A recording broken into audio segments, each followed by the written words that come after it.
Hi, Papa. Hi, Dad. Hi Dad, how are you? No, not like that. I actually want to ask you, how are you? कैसे हैं आप?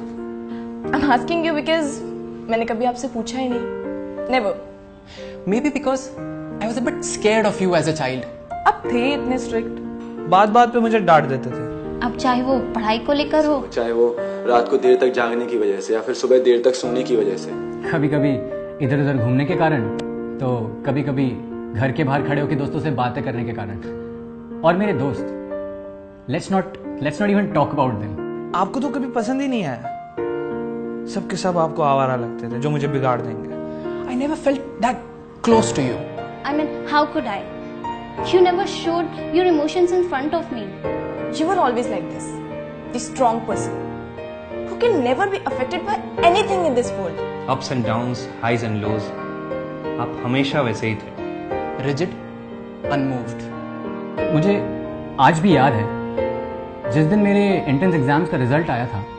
You were about to leave for your office. Ishaan ने मुझे phone पर result बताया और जैसे ही सबको पता चला that I have cleared it, माँ, दीदी, भैया, सोनू सब लोग खुशी से नाचने लग गए थे. आस पड़ोस को बताने लगे, मिठाइयाँ बांटने लगे. माँ तो खुशी से रोने लग गई. पर आप, you just came up to me with a smiling face and said, congratulations, well done. And you left for work. That annoyed me a little. I mean, हमेशा इतना नपा-तुला बिहेव करने की क्या जरूरत है?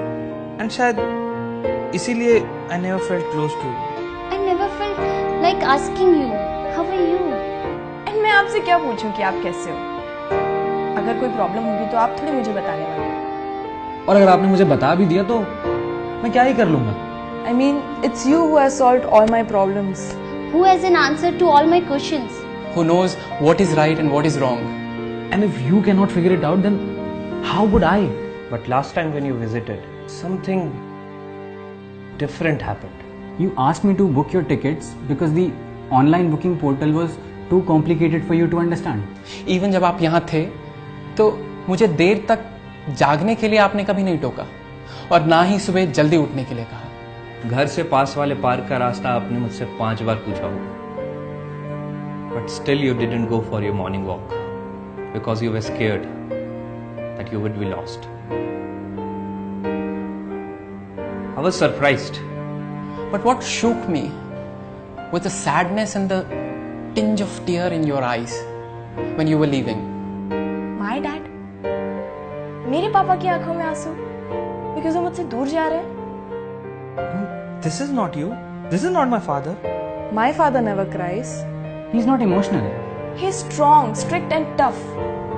आपकी यही चीजें मुझे बचपन से पसंद नहीं थी, पर अब इन चीजों का ना होना मुझे खटक रहा है. The fact that you are not strong anymore is making me weak. Knowing that you won't be able to solve all my problems is making me feel insecure.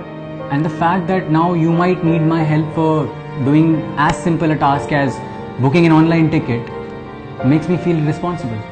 अब मुझे ऐसा लगता है कि आप पहले जैसे थे वैसे ही अच्छे थे. Probably that is how a father is supposed to be. That is a father's role in a child's life. To make us strong, to make us independent.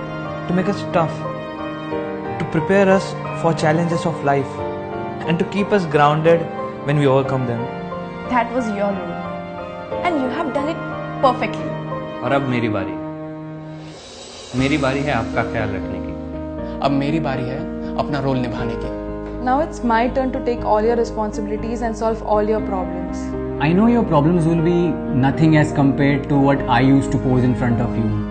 I know I wouldn't even have to work half as hard as you have done to make me what I am today. But however small my part might be, I will play it with full conviction. That's what I have learned from you. So इसलिए मैंने सोचा कि शुरुआत एक सवाल से करते हैं जो मैंने आपसे कभी नहीं पूछा. डैड, कैसे हैं आप? How are you? How are you, Dad? How are you?